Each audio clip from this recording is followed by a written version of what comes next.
You have all heard me talk about her a million times. Did you know that, Liz? No, I Oh, didn't. I talk about you all the time. So she, it's really interesting. I always have Dr. Donna Lehman on here as a mentor. And actually, Liz has been a mentor and she's my godmother for a long time. And she's actually the reason I got into nutrition. So you can thank her. So I'm very excited to have her on and we're going to just chat.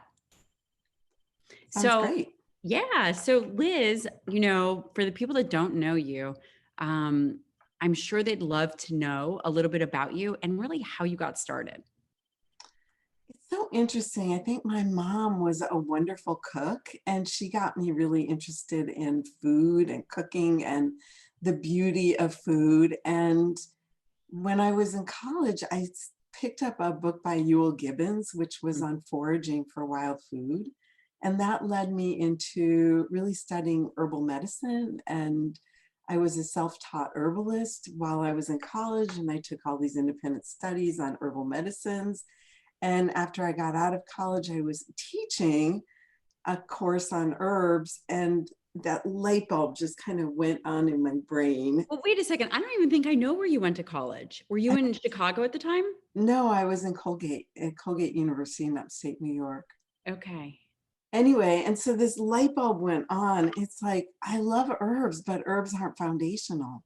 Mm, People need food, and they need friends, and they need love, and they need movement, and they need sleep. And so that set me off on a path of studying nutrition. And it's been over 40 years, and I still love this field so much because there's so much empowerment that we can do to really help people take their own health in their own hands and give them hope. I love that. So, for those people who don't know, you're a PhD in nutritional sciences, which is so cool, and a professor currently.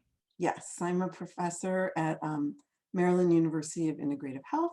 I have a PhD in clinical nutrition. I have 2 board certifications in nutrition. I'm also uh, on the faculty at the Institute for Functional Medicine, and also faculty in the fellowship program for the Metabolic Medicine Institute. So, And a I'm the real author of, underachiever. yeah, I'm an underachiever. And what I tell my students is, if you love what you do and you keep doing it for a really long time, Right. you get good at it and you keep kind of getting more accolades and more achievements. Wait, and you're also an author. So I cut Yes. you off by telling you what an underachiever you are, but you're also an author. Yeah, I've written a bunch of books, and they're all on digestion. And my main book, Digestive Wellness, is in its 5th edition. And I've also published a lot of, peer-reviewed papers on probiotics and traditional foods and food sensitivities, other things. So let's talk about that. For those of you who don't know, I actually moved in with Liz when I was 17. And I worked for room and board, and I learned a lot about nutrition. And man, I was a mess when I got there. I was largely vegetarian, which there's nothing wrong with, but man, it was not a pretty sight. And that really was the first understanding that I got to see how important and impactful nutrition was.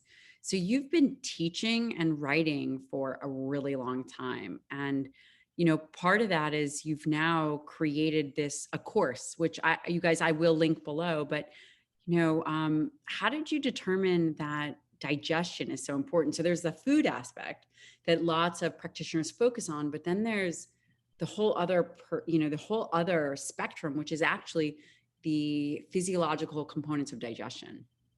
Okay. So I want to thank you publicly, because when you came to live with us when you were 17, Yeah. it allowed me to write the 1st edition of Digestive Wellness. I mean, I was praying.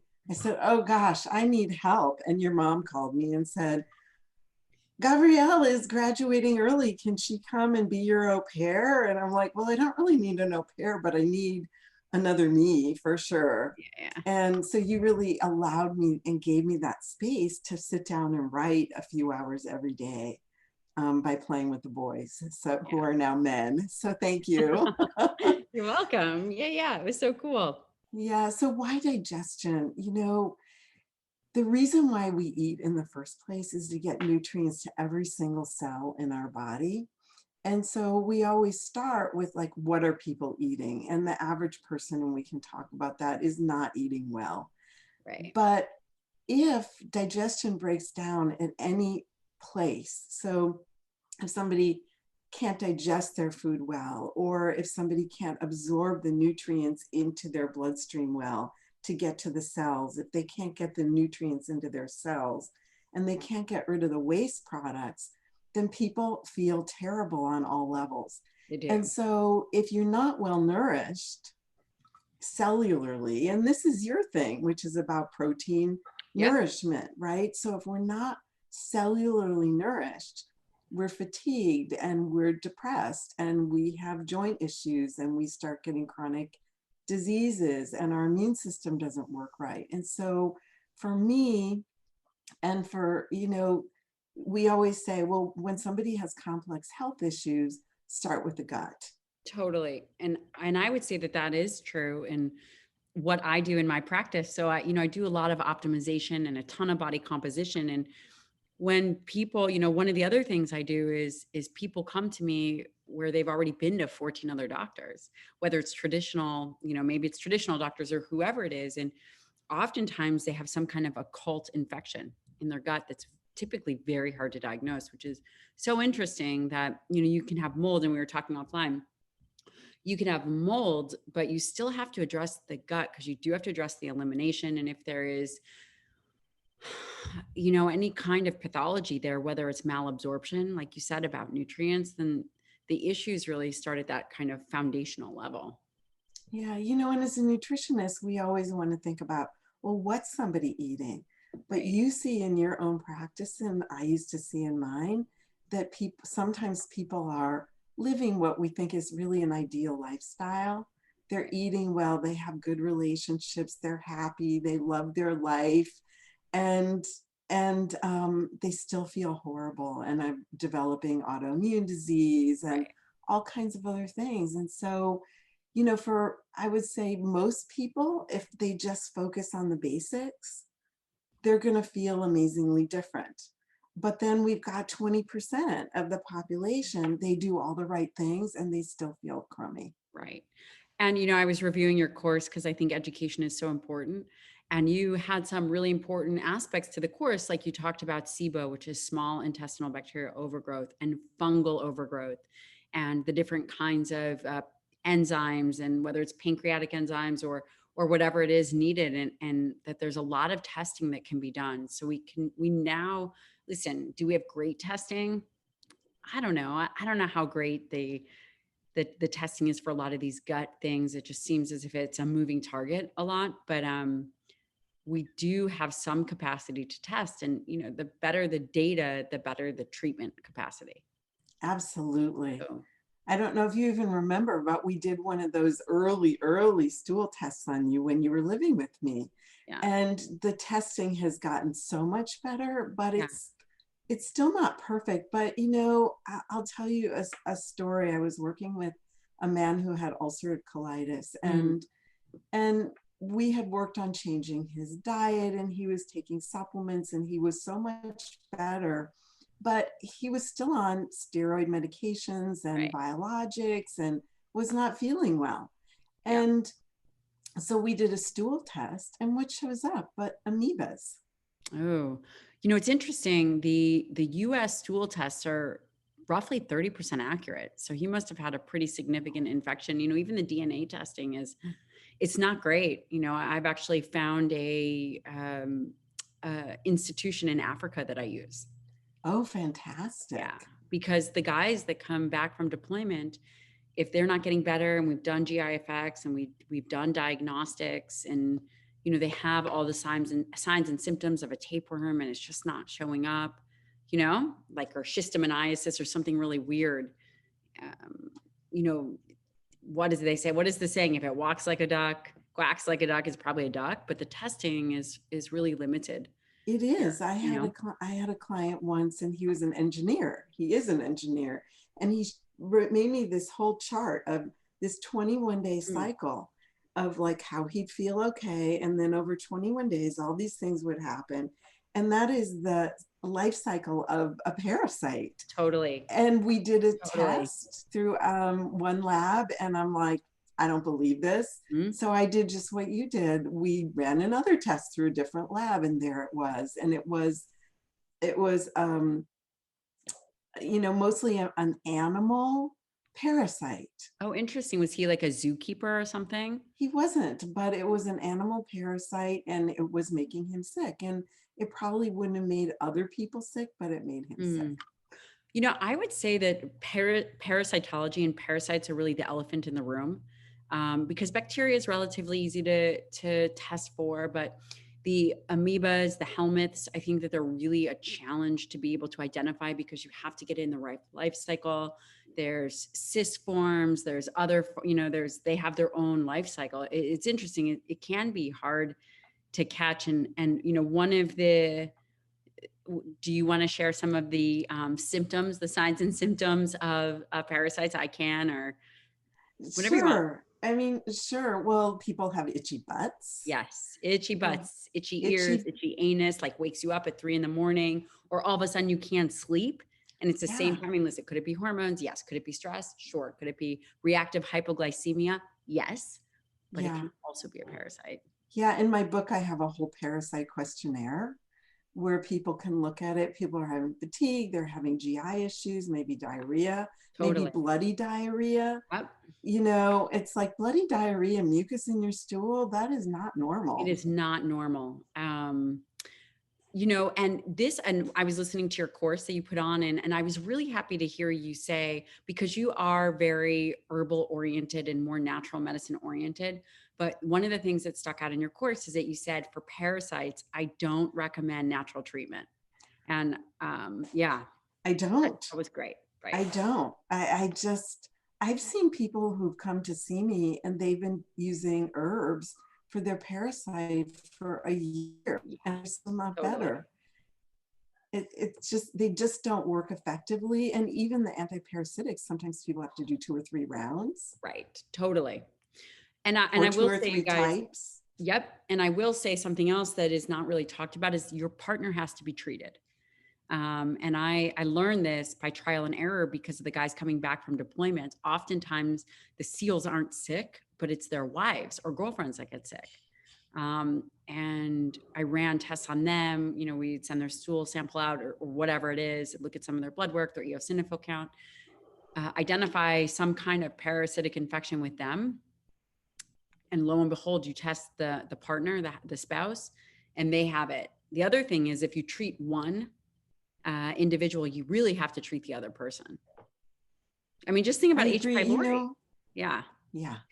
I've also seen that with fungal overgrowth.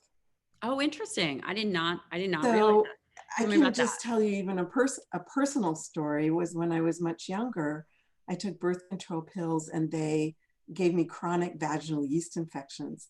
And my first husband, if he would have a couple beers and we would make love, I would get a yeast infection. Mm, And I've seen over and over when I was interesting. younger, that if you're treating one spouse or one partner for fungal overgrowth, you really need to treat both. It's the same as parasites. And we don't have any data on SIBO, but I would guess we're going to see the same thing That is with so small intestinal interesting. bacterial overgrowth. That's really interesting because I typically, as of right now, only treat one partner for SIBO because I wonder what would be the mechanism of action for being communicable. I mean, for H. pylori, we know it's through saliva, it can be through saliva. We know that helminths they can lay eggs outside the anus and the sheets, they can live there for a long time. But SIBO, I've thought about that you guys, again, that small intestinal bacteria overgrowth, I've often thought about what would be the mechanism of action for, like, how would it be communicable, which I'm sure you're right. I haven't seen any data on it, but Yeah, it's just interesting to think about, especially if you have somebody who's not getting better, totally. to look at the partner and go, well, what's going on here? And does this person also have gas and bloating and need Yeah. to like wear elastic band pants at the end of the day? And we're not talking about being pregnant, guys. No. I'm You so know, and excited you're pregnant again. yeah, I'm pregnant again. Something else that was really interesting is the animal aspect. And in your book and in your course, you talk about, and people don't really think about this. If you have a dog and the dog licks you in the face or sleeps in your bed, that they are vectors. So I don't know what you would say. Do you remember Maggie? I do. Maggie was her dog. Oh man, Maggie is so cute. She's She just, was. anyway. So, what's really interesting is that we know from the research on the development of the infant microbiome that babies who grow up in homes with dogs, especially, or live on farms, have a much more diverse and varied and robust That's microbiome. that's interesting. Okay. Because it concerns me though, because if the animal has giardia, the human can get giardia. Absolutely. So, Absolutely. And also, there are people who get parvovirus, and you think, well, that is a right. dog virus, but you see it in practice sometimes. Hmm. So what would you say? Would you give the recommendation then that animals shouldn't be kissing humans on the face or sleeping with them? Or what is your recommendation? Or you kind of like go wild? I'm kind of go wild. I'm Okay. like as many people in your bed as possible, kind of, because I Okay. think what we know about the microbiome is that diversity is so important. And most dogs do get wormed. Get Um, worms or get dewormed? they get dewormed. They get, Yeah. dewormed from their vets. Right. I haven't seen, I mean, yes, it's possible to get parasites from your animals, but I haven't seen it being a really huge issue. Okay, interesting. So tell me, just curious, what is next for you? So tell me a little bit about this course, why you made it. I really love it. I don't just love the course for practitioners, by the way. So you guys, again, I'll put a link to the course in the comment section. So my godmother Liz made an incredible course, which I am halfway through. I think that it's really valuable for the lay public as well. It's really educational. And I think going in to your provider with some education and some data is very, very helpful. So I'm just curious as to why you made it, your thought process behind it, and that kind of a thing. So my thought process was I was rewriting Digestive Wellness for fifth edition. And as I was writing it, I kept feeling that there was more I wanted to say. And I agree. I think I can't tell you how many people with the course and also with the book, Hmm. they send me emails or they write to me or they see me in the grocery store and they're like, I had fibromyalgia and now it's gone. Mm, Or I had migraines and I never realized migraines were not only hormonal, but they were partly about my right. food reactions. And so what I really wanted to do in the course and also the book is to give people the tools so that they Yeah. can walk into their doctor's office and say, look, I think this is what's going on. I want you to test me for it. And also to give people the tools, like one of the pieces of the course that I really love is we have a lot of different therapeutic diets that we use for people with GI issues. And how do you sort through those and how do you make those effective? And Mm, how do you do them really well? right. And so in the course, I have a whole decision tree. Oh, that's so Um, cool. I didn't actually see that part, so I'll have to look. I mean, you know yeah, me, I'm pretty tight on the nutrition that I recommend, which actually is interesting. I've been like that for 20 years. I know. It's no different. It's not a new thing. It's not my dietary recommendations are something I've lived for over 2 decades. It's interesting. It is interesting. So anyway, and I wanted to be able to show people. So one of the things that's in the course is a bunch of cooking demos, which are just fun for me because I like to cook, but also so often when I was in practice, I would tell people, look, you really need to cook food. And they give you this like Totally. It's panicked exactly how I still expression, feel. panicked expression. Yeah. And what I found is I was doing a demo at a conference and there was a doctor who became my friend later and she and her husband, she's like, do I have to sit through this? I'm an anesthesiologist. I don't need to know how to cook. She was in her Right. 50s. She had cooked like 2 meals in her whole life. And she's like, I don't need to know this. And then she was like, well, that's not hard. I could do that. That's pretty easy. I think I could do that. And a couple of years later, she came up to me at another conference and she said, you know, you changed my husband's and my life. We both cook and we love cooking.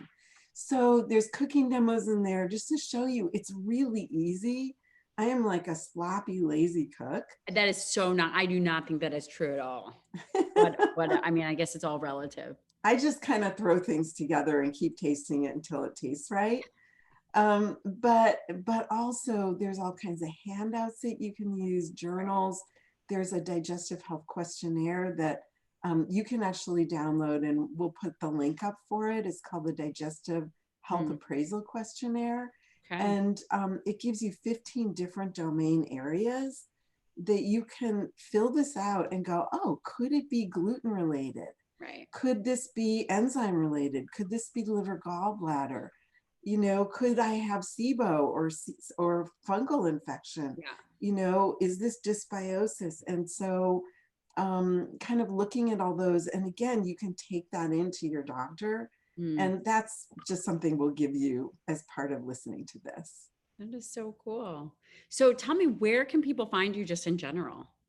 In general, my main website is innovativehealing.com, and the course is at the innovativehealingacademy.com.